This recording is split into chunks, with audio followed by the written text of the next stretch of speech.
Hi, chess fans. Today I'm going to show you a really important basic checkmate. And it's important to know this checkmate really well. I remember when I was a novice player and I didn't have very much time left on my clock. And in those days, it was an analog clock, there were no increments. And I was not able to win this game as white. I had to settle for a draw. And so I don't want that to happen to you. So I'm going to show you one of the methods from this situation. And it's good to know both methods, but I'm going to just show you one in this video. And I'm going to show you why it's important to know this one. The other method might be a little more, might take less moves, but it's really good to know this method. Okay, so the first thing that you're going to do in this position as white is you're going to give a check. And the reason you're going to give a check right now is because the kings are in opposition. So that means if you give a check, you're going to be forcing the king back. The black king wants to stay in the center of the board. There's no checkmate in the center of the board. The checkmate is on the edge of the board.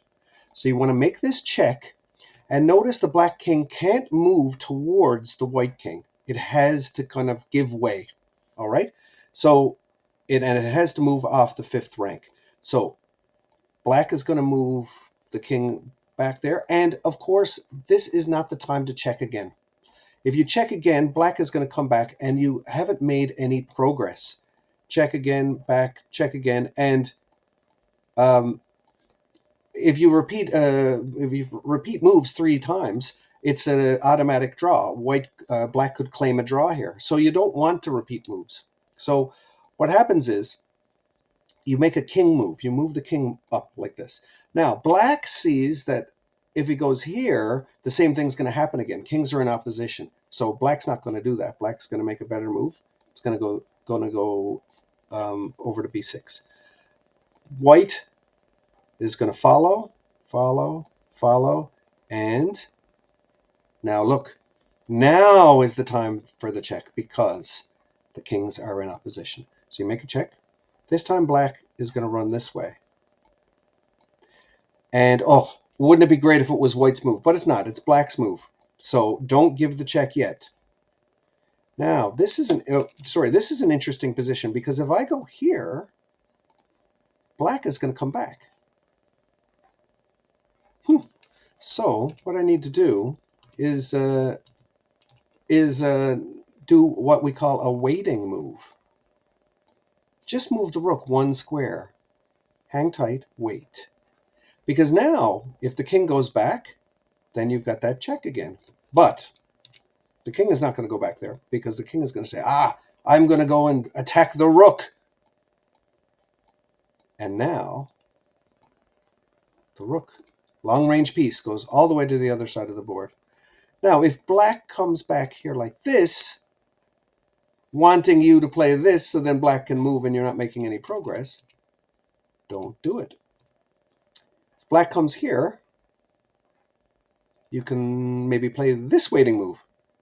And now, if black moves here, well, if black moves here, then you will make the check and go down.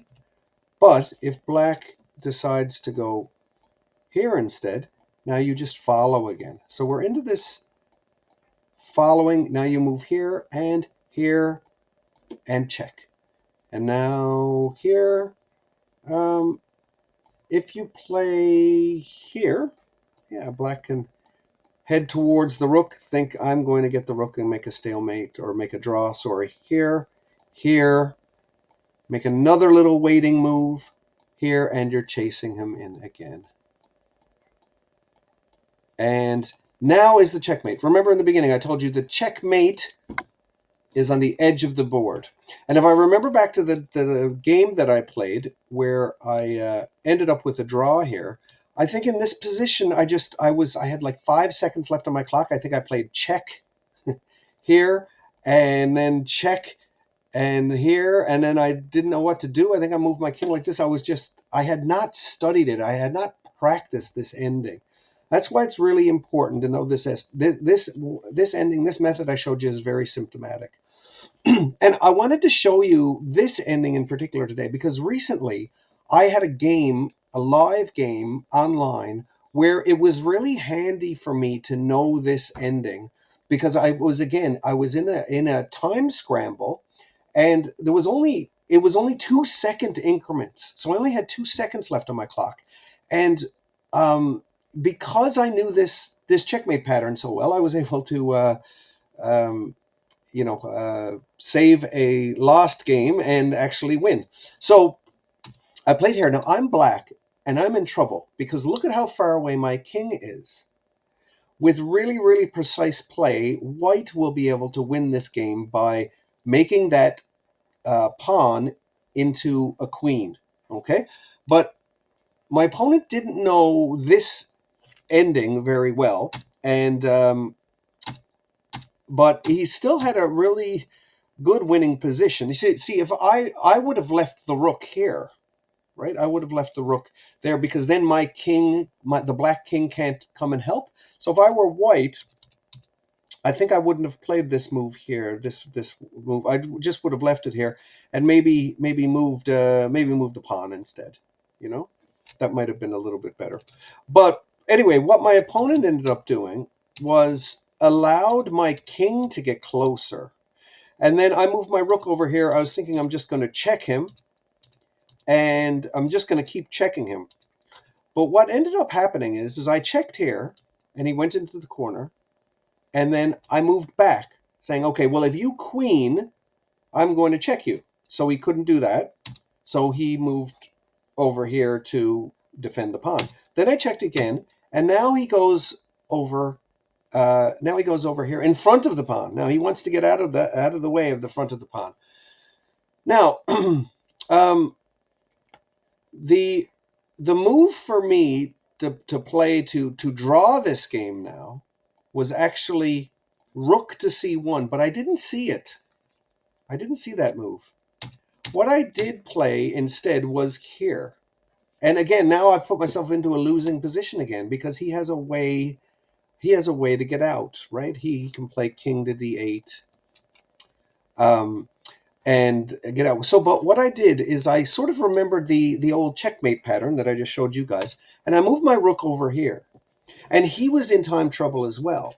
So he still has a winning position right now. All he needs to do to win the game is play this check, or sorry, all he needs to do is play this check right here, and is likely going to win this game. But he didn't. He played queen. And even with an extra queen on the board, and because I knew that checkmate pattern, like lightning, in a half a second, I made that move, and I knew I was winning as soon as he queened the pawn, because I practiced that king and rook versus king ending. So there's one method for you for making a checkmate with a king and rook. But know this pattern, because that pattern, when you're in maybe in a lost ending, it might save you. It might save you a game. So I hope you enjoyed this, and if you enjoyed the video, please like, subscribe, and share it to one of your chess friends.